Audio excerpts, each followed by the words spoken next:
Hey everybody, it's Romania Black. I'm kind of in denial because we have this episode as the penultimate episode for Free Dive to the Future, and then we have the next episode in Free Road to the World, and then we're done until the two movies come out this coming fall and in 2022. And I'm kind of in denial. I keep thinking, I've watched this show for so many months now that I keep thinking there's going to be more free content. And then this morning when I woke up and I was like, oh, I'm going to watch episode 11 today. And I was like, oh, wow, it's the penultimate episode. And I hate it because I have loved this series and I've loved this season. And to be honest, episodes 8, 9, and 10 of this season have been some of my favorite in the whole series. Like, I've probably gone back and rewatched them more than I have other seasons. Like, it's everything coming together. Kuya getting his groove back, Hiyori making friends, Haru having the most character development and actually finding competition in a worthy antagonist in Albert Wallander, who's not really even an antagonist, he's this adorable Swedish fish. So I'm like, I'm just so all about it.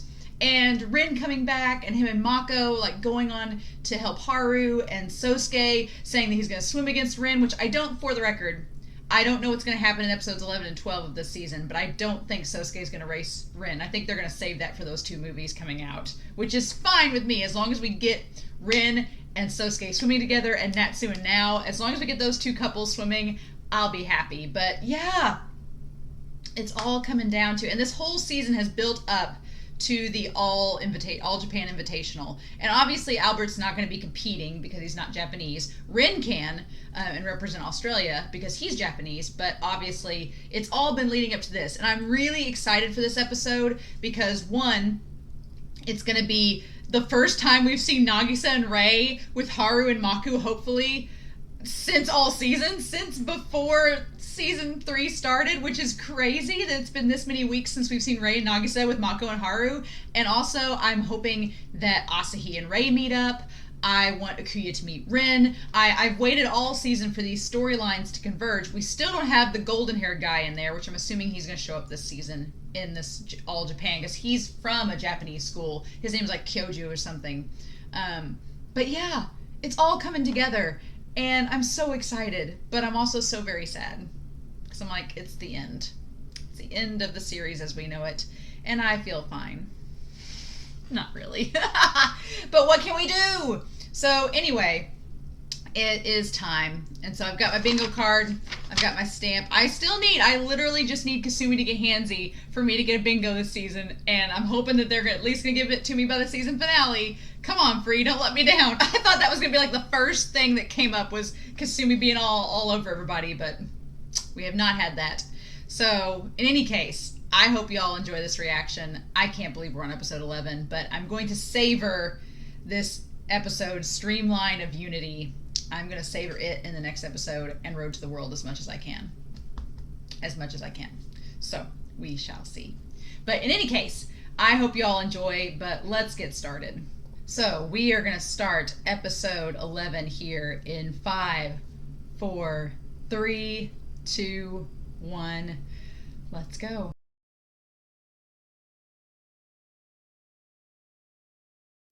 Oh. That went by so fast. That was way too fast. Way too fast. I don't like that because that means there's only one episode left. And I didn't even think about the high school nationals being... I get that they were all in Tokyo at the same time, but I didn't even think... So I guess they do the high school prelims and stuff this week, and those that make it to nationals go to the All Invitational to compete with the college people. That makes more sense. So that's sad that Rei and them didn't make the times, and it looks like our sweet Chads at Samezuka didn't either. But that just means that they'll be able maybe to stick around and root Haru and them on, perhaps. Or they'll watch it televised or whatever. But this was such a sweet episode, and there were so many little intimate, soft interactions between these characters that it's bittersweet. This episode was really bittersweet because it was kind of like the show acknowledging that, yeah, we're getting close to the end, and it's like, no. And I get that we still have 2 whole movies and we have Road to the World in the last episode, but this was definitely like the culmination of the high school career for these characters. And I'll be honest, I would say the only downside with this season, because I really love season 3 a lot, and the only downside, and it's kind of a double-edged sword, the only downside for me is that we don't get a lot of Rei and Nagisa, and whenever we cut back to Rei and Nagisa with Romeo and Shizuru, it's all about them connecting with the new people and getting them ready, and we don't get a lot of interactions with Haru and Mako with Rei and Nagisa. In this episode, it almost felt like you could feel that distance between them in a way. Like, especially when Mako's like, oh, I gotta go to my part-time job, guys. Like, it was just...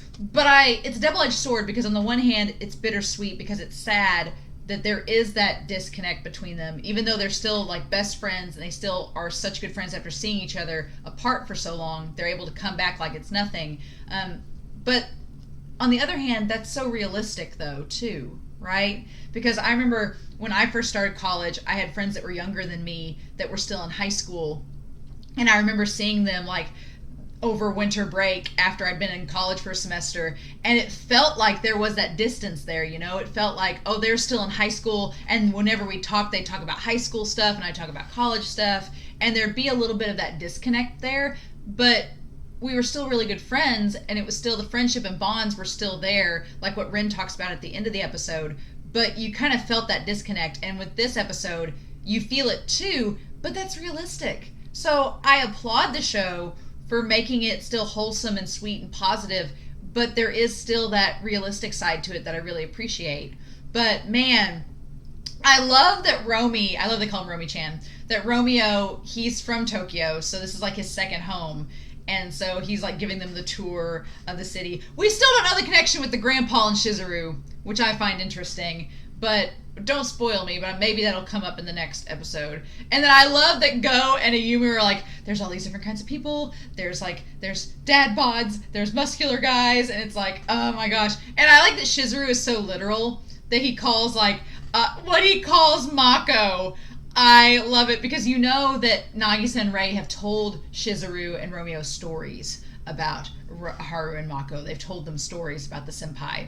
And he's like, I love that Shizuru says, the real evil king senpai. And I was like, the evil king, Mako, the orca. It's like, you don't make the evil king mad. And it's like, ooh. And it's like, did Nagisa say that about Mako? And Mako's like, oh, what? Somebody saying something about me?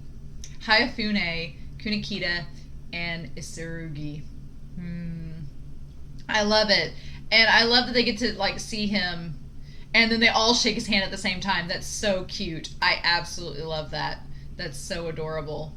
But yeah, it's I like these little bins that they have in the restaurants. I guess that's a Japanese thing. Why doesn't America have these? Why don't we have these in America? Because I hate sitting my bag down on the ground. It just gets dirty. And I like that Mako has his stuff up on the chair, but you don't always have that option. You just have to sling it across your chair and hope that it doesn't drag the ground. I want bins. America, get on this. We need these things. But one thing I absolutely love in this episode is the dynamic between Mako and Rin and Haru, and Nagisa, Rei, and I. Like, I really love the dynamics between them. And Sosuke's in the mix there, too. But, like, for example, with Mako and Rin in this scene where they're in the diner, you can just see that Mako is so proud of Rin as the team captain. Like, he's proud of Nagisa, too, because he's known Nagisa longer than Rei. But he's so proud. You can just see Mako being so proud of Rei as the captain, and Rei taking on that captain's role where he's like, okay, guys, we got to eat up. We got to eat a good meal. We got a thing tomorrow. Let's do this. It's next week. We got to prep. It's important. And you can just kind of see that the passing of the torch. Like, that's really cool. So I'm curious who's going to be captain next season. It'd be cool if it was Romy. But I could also see Shizuru being... But they just established that Romy had more swim experience, so that makes me think that Romy's going to be the captain next, and Shizuru is going to be the assistant captain. But yeah, I love it. It's so sweet. And Mako's like, everything's in good hands. And I love that we cut to Rin with his shark teeth eating the sushi, and them being in Japan and Mihail being like, man, this is really good. Japanese food's really great. And your muscles are in good condition. Like, Mihail, dude... Oh my god, his phone background, amazing, where it's just the muscle backs. And I'm wondering, I need to look at that again, because I'm like, who was calling him? Okay, so his background is just the back muscles. I can't. So, okay. Okay, so, wait. Let me go back because, hold on a second.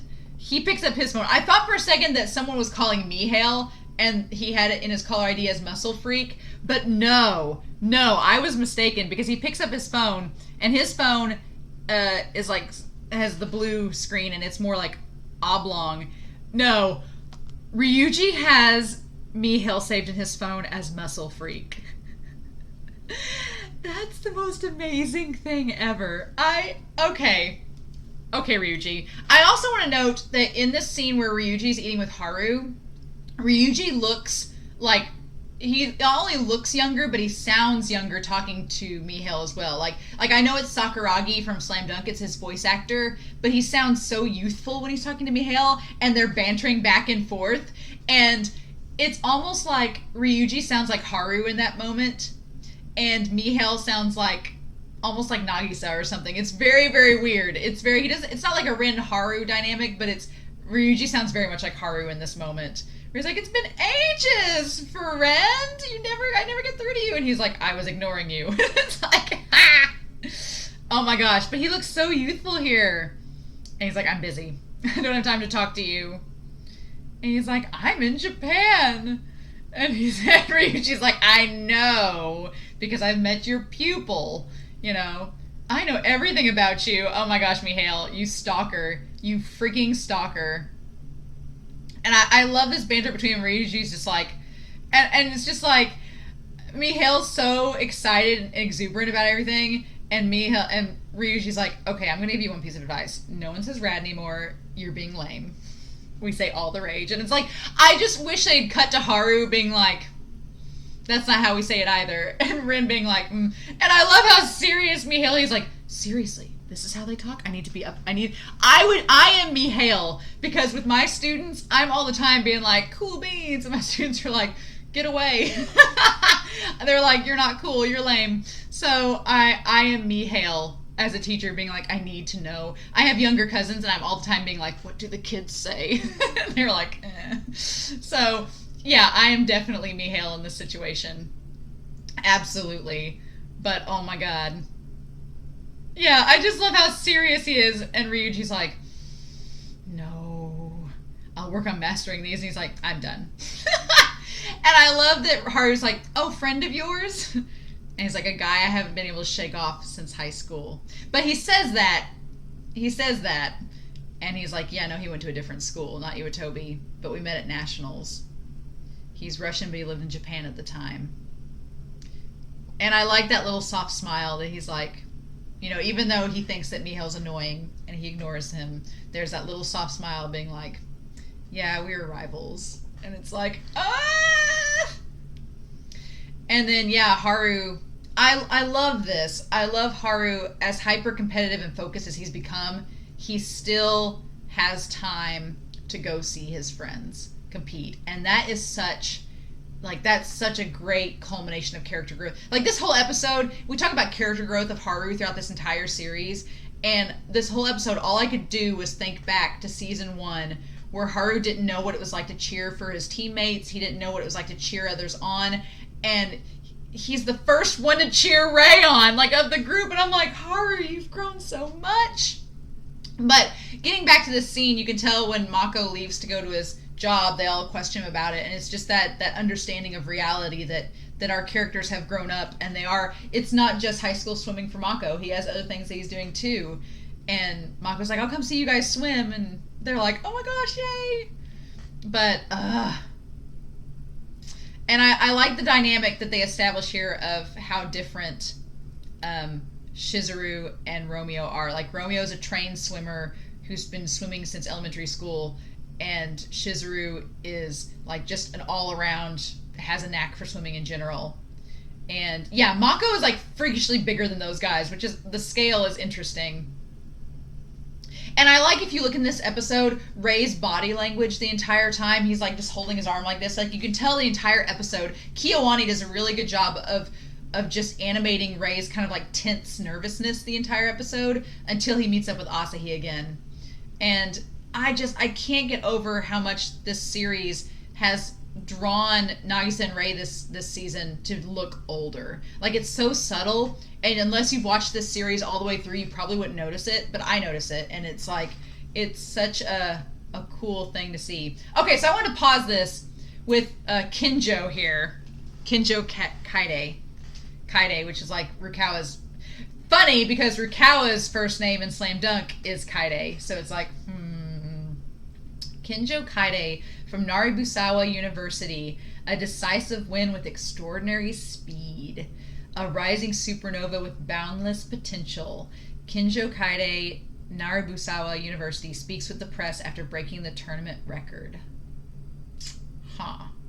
And so he looks bored. He just looks kind of bored with the fact that he has this certificate, like he's forced to hold it up. He's like, eh. So he looks kind of bored, which is interesting.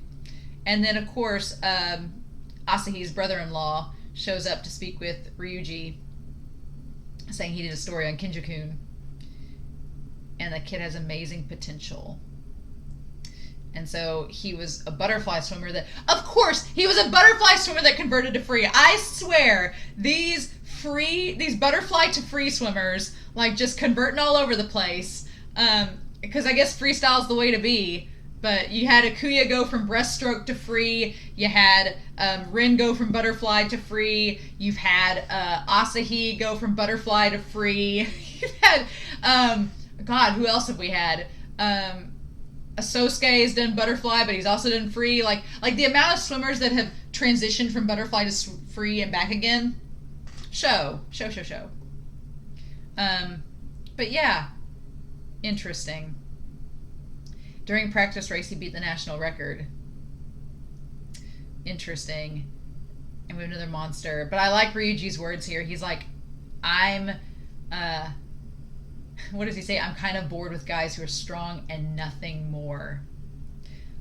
I like the ones who struggle as if their lives depend on it. Like the ones that have to fight for it. Like, he's like, I like a fighter. He's like, I don't want to coach the guy that's naturally talented, that's the prodigy. I want to coach the guy that has to fight for it. Which is hilarious, because this entire series, Seasons 1 and Season 2, has built Haru up to be this prodigy, right? Seasons 1 and 2 in high school built Haru up to be this prodigy swimmer that was super naturally talented and had all this stuff going for him. And then once he gets into college, once he's the little fish in the big... he was the big fish in the little pond, and once he gets out into the ocean and sees what other fish are out there, now Haru is suddenly not the prodigy. He's just a good swimmer. And Ryuji's like, yeah, you're not a world-class swimmer. You're just good, but you're not a prodigy. And it's like, oh, I love that. I love that Haru is now having to work for it. Like, if he wants to face Albert again, if he wants to beat Rin, he's going to have to work for it. And it's like, that's cool. I really like that. I like that Ryuji is like, no, this is the type of swimmer I want to coach. One that is driven and motivated, that isn't just having stuff handed to him on a silver platter. And then oh my god, I-chan and Momo-chan, yep. And then, of course, I will say this, Momo, just holding Momo back with one hand, amazing. Like, the strength on our boy, the strength on our Captain Nitori. And I like that, for all Momo's antics, he has toned down considerably. And it's a good thing, because we're about to meet his sister again. And then these Chads, Owozumi and the other guy, I always forget the other guy's name, but they've grown on me so much this season, Owozumi. They're like, oh yeah, too bad about the relay. Like, you guys swim great. So apparently they made the relay. Nice, I like it. And then at first, when Shizuru stood up and like lifted up his shirt, I was like, is he gonna pull his shirt off? I was like, wait, what? But he pulls out Tsukudani, Loach Tsukudani. These are for you. And he gives them not to Owozumi, but to the other guy. And I was trying to see what he said here. He's like, you're such a nice guy. He's like, Shizuru, why freshwater fish? Like, interesting. Like, he just gives them fish. And then I love this whole series has had Nitori and Nagisa like have that little rivalry. And Nitori's come so far from being embarrassed when Nagisa called him I-chan to when they finally face each other. He's like, Nagisa-kun, I'm ready to face you. And it's like, oh, the growth, the character growth. I love it. You'll love to see it. But, man. And yeah, Nagisa-kun. I love it, I-chan. Like, they just building this, like, rivalry with one another. And then, yeah, Momo's like, oh, my sister Nichan. And she's your sister? And then, oh my god. And you know what? Isuzuru? Yeah. She's actually pretty tall for a girl. I like it. I could cosplay as her too. I'm all about it. And then, oh my god. Of course, in keeping with the Mikashiba tradition, she thanks Isuzu, thank you. Isuzu Mikashiba. She's like, brothers talk about you all the time. And goes like, oh, what have they told you? And Momo's like, oh, please, don't say that here. But Momo thinks that, Isuzu is going to back him up. But, nah. She's talking about Rin. She's like, I hear your brother Rin has some really nice muscles. And then goes like, oh my gosh. And she's like, is his chest really so ripped that he has cleavage? And she's like, Isuzu-san, you're... Yes. And then they hug, being like, a muscle fan, a fellow muscle fan. I'm like, oh my god. And Momo's just standing there like, what just happened? And Nagisa like, it was fate.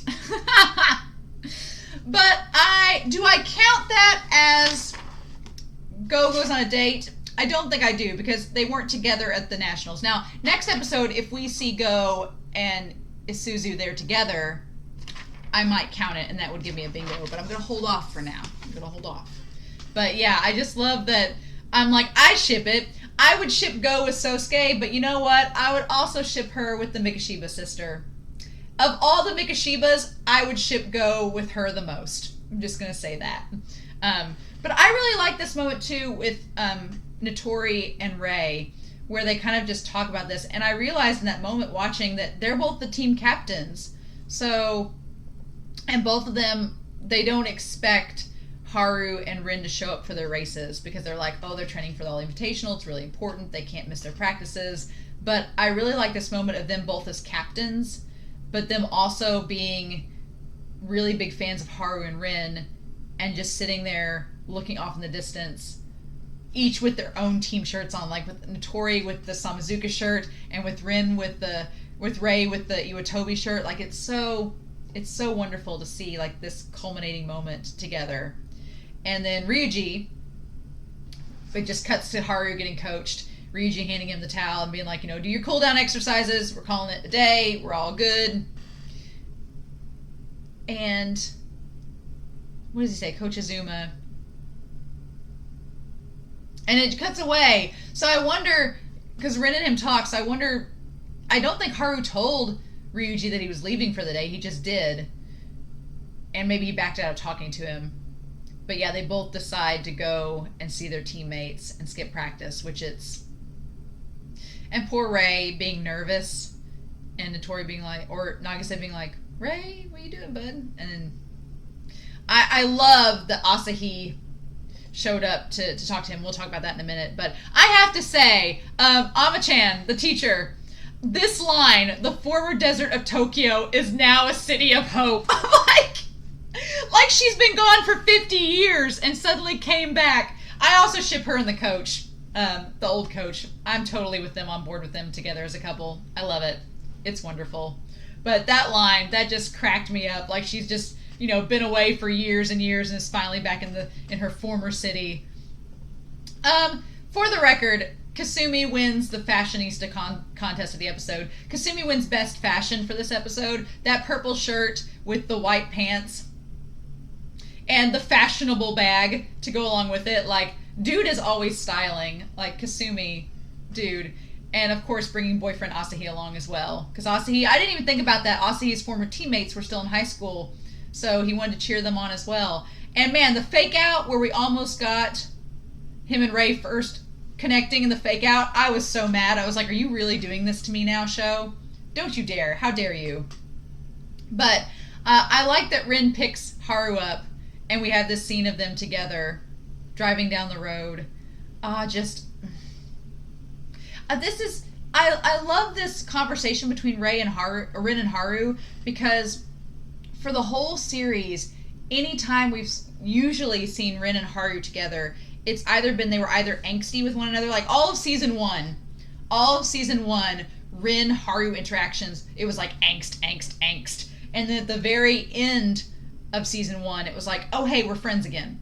And that was season 1, Rin and Haru. And then season 2, Rin and Haru was like Haru not being able to figure out himself, and Rin finally getting assured of himself, and it just being a back and forth, and them trying to motivate each other to be good. And it was still like there was still some angst there with Sosuke, and so they were on the level of friends, but it wasn't like this season. It wasn't until after episode 12, where they went to Australia, that they kind of got back into their groove completely, right? And in this season, they've been away most of the time, and they haven't been able to see each other until last episode. And then in this episode, this is the Rin-Haru interactions I've wanted to see this whole series. Like, leading up to this whole series. The part where Haru says, I'm not delicate, I'm not fragile, that I'd break so easily after missing one practice. And Rin being like, oh, pretty confident, aren't you? And he's like, oh, same to you. And they both, like, just smile at each other. And it's like, that's what I've wanted to have between them this whole series. And we finally get it. And it's so damn satisfying. I'm like, that's the thing I love about this season. It's just been rewarding. If you have stuck through this series with these characters for 3 seasons and 3 movies, you're getting rewarded. You're getting the interactions that you've wanted to the whole time. And I absolutely love it. It's just, I'm hoping that next episode, into Road to the World, into the 2 movies, we keep that with Rin and Haru, because like their relationship is wonderful. And then Nagisa and Rei meet up with Mako and Kasumi while Asahi's going to see his friends, of course. And I love that Rei, he's like, oh yeah, there's Mako and Kasumi there, but you can tell he's kind of like soft, like, oh, Haru couldn't come because, of swim practice. And the soft looks for these characters this episode, Kiwani, why? Why are you trying to rip my heart out? And, of course, Haru and Rin, neither of them told their teammates they were going to come because it'll be a little surprise. It's like, of course you guys did that. Of course. Might I also say, I've noticed that Kasumi has multiple bags, multiple purses in this series. Kasumi, fashionista, just pointing it out. And then, these chads, these boys, they will not learn because they're like, man, Momo's sister. And Momo's just cheering her on. And they're like, Mikashiba Senpai's younger sister. So she is the youngest. Gotcha. She's a powerful... Wozumi's like, she's a powerful swimmer. Not to mention, she's a babe! It's like, oh... He's like, that's my big sister! So Momo is the baby of the family. Of course he is. Of course he is. Okay. So Momo is the baby. That makes sense. And Sosuke's like, oh, that was nice swimming there. Cool. But yeah, it's like, oh boys, none of you have any hope. And then I love that Nitori's so happy that Sosuke's there, and Sosuke's like, I have something to tell you. And you just see that soft look in Nitori's face, and you know that that Sosuke's about to tell him that he had the surgery. It's a success. And part of me is really sad that we don't get to see the reaction, but part of me is also like, they know now, and it's... Also, I like that Kasumi using his purse to save a seat for Asahi. He's like, no, my boyfriend's coming back. Y'all can't stay here. I love it. And then, And then, of course, we have the fake out. And then I really love the idea that, here's the thing. They're in traffic because, of course, they show up and there's a bunch of traffic while they're waiting to park the car. And it says, we're so close. And it doesn't say exactly how much distance they have between them and there, but it's clearly time. And then Haru's like, look, we could park in that parking spot right there. There's nobody there. And Rin's like, are you thinking? And Haru's like, it'll be faster to run. And that also, that character growth there, the fact that Haru is suggesting, like, no, we need to go now. Let's just park the car and run there. It'll be like practice. And Rin being like, all right. And them treating it like a competition. My heart, if you're a Rin Haru shipper, this episode was for you because there's so many Rin Haru moments. Like there's so Rin moments, there's Mako Haru moments, like it's a whole plethora, but the Rin Haru here is it is similar in a certain way to the Mihale Ryuji ship, which I'm on board with now for sure. And of course we cut back to the butterfly and Rei and just how much he's changed and evolved over the course of this series. And then him being self-aware that he's like, this isn't like me. Why am I nervous? And then, him and Asahi meeting up. And I liked it at first. And the little flashback, Rei with his little glasses as a kid, adorable. And Asahi's like, you still have those red glasses, which, for the record, I still have the same reading glasses. I mean, I've had glasses since 3rd grade, but I have worn the same pair of actual prescription glasses for like the last 15 years. So I've never gotten a new pair. So I'm totally in the Rei train there. But yeah, I like for a second that Rei gets a little discouraged. He's like, oh, you're in street clothes, so you're not swimming anymore. And then Asahi's like, no, I'm in college. I'm here to cheer on my teammates, but I'm in college now. And you see Rei kind of perk up. And then when he's like, you're here for nationals? He's like, I didn't make nationals last year. That's so cool. Like, the fact that somebody Rei potentially looks up to tells him that, like, you did better than I did last year. That's so cool. And you shouldn't be nervous. Have faith in yourself. Like, that pep talk was all Rei needed. And Naga says, like, I can't quite give him the same pep talk because I'm his best friend, but hearing somebody that Rei, like, looks up to that helped him in the past be someone that this guy looks up to as well is just so good. It's so good. I absolutely love it. And then, I'm sorry, this montage where it's Rei and Nagisa walking towards their competition, and we get the flashback and the montage of all of them, and you just see how much older they look over time, like how much it's changed, and you see them like go from like being young in 1st years to being 3rd years, and it's so sweet. It's so darn sweet. I love it. I can't get over it. And they're side by side. It's like, I really want to know what they're going to do after high school, but maybe in Road to the World we find that out, perhaps. And then, yeah, Rin and Haru, they meet up.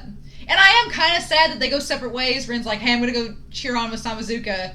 I'm glad that he goes to Samezuka.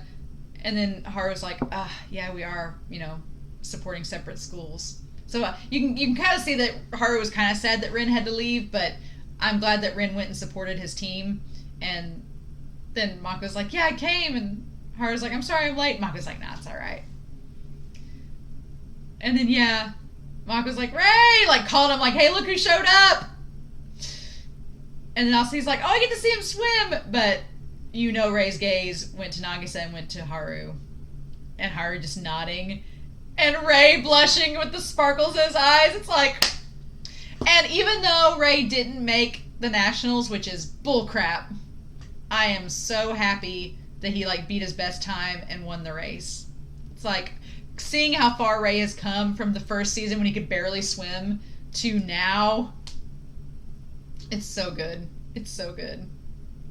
And and Haru shouting Rei's name. Again, season 1, you would have never seen this. And the fact that Haru's come so far, it's so good. It's so, so good. I love it so much. And then at the very end, you just see Nagisa's conviction. And Nagisa looks the oldest he's ever looked in that one moment where they say they're about to do the qualifier. He just looks so mature in that moment. I couldn't believe it. Could not believe it. And then they're cheering on Nitori. And the fact that he says I, that Rin says I, he's like, go I! Like how far we've come from Matsuoka Senpai and Nitori-kun to I. And Rin, it's like, And Nitori saying, I won't lose Nagisa-kun. And Nagisa being like, neither will I. Like, being so serious. And Nagisa looking up to Rei, like, my fangirling heart. I cannot. And it's sad because Nagisa got second to Nitori. But you know what? Nitori has worked. I like that the captains of the team, Nitori and Rei, each won their matches. And Nitori, it's funny because Nitori and Rei have been so similar in this series.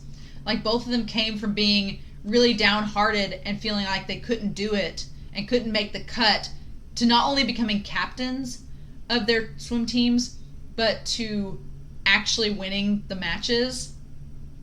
And then Nitori reaching across to shake Nagisa's hand. It's so damn good. It's so good. I love it. I love it so much! They've come so far. Our boys have come so far. And then, yeah, them getting to cheer them on and doing all that. It's, Free, you just melted my heart this episode. This episode was so dang soft. We still didn't get Kinjo, but of course they're saving him for the season finale. No regrets. Yeah. And you too, Nagisa. I mean, like, these 4 guys coming together are our original OG Iwatobi boys. Being able to swim with you guys for all these years has given me so many fun memories. So many feelings to treasure. Quit, Free. You're gonna make me cry. I mean, the whole time I was in the water, my heart was dancing. I really do love swimming.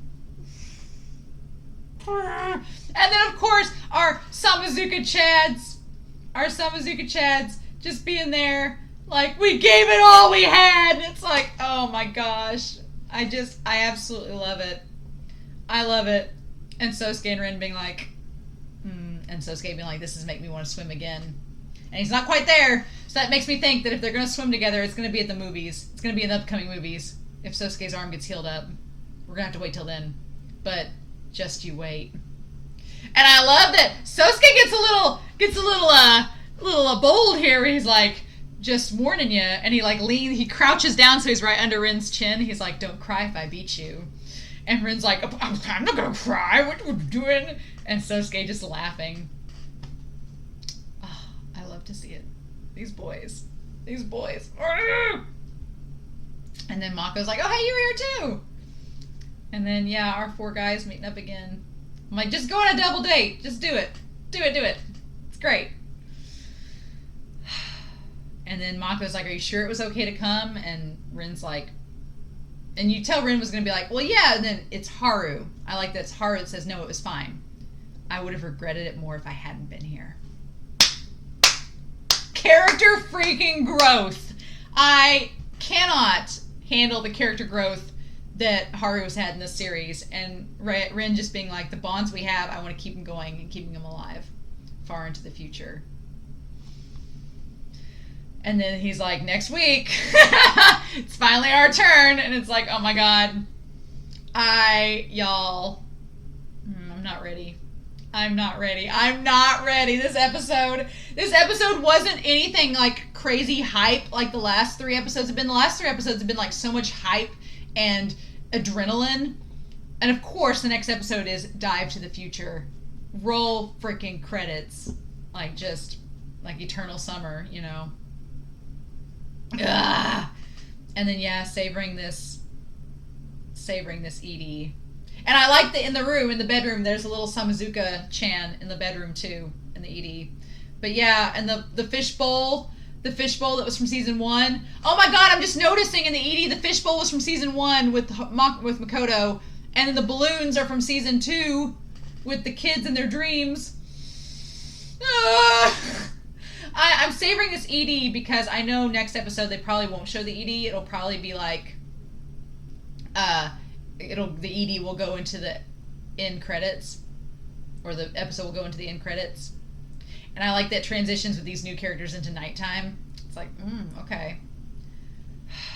Guys. I cannot express to you how not ready I am for next week. Nope. Not ready. I'm not ready for it. I can't stop it now. It's coming, but I'm going to be a mess. I'm going to be just a damn old mess. If I'm not a mess during the season finale, I'm just going to tell myself, no, Romania, there's still a movie and still 2 other feature-length films afterwards, so you don't have to be a mess yet. It's fine. It's totally fine. Guys. Oh, buddy.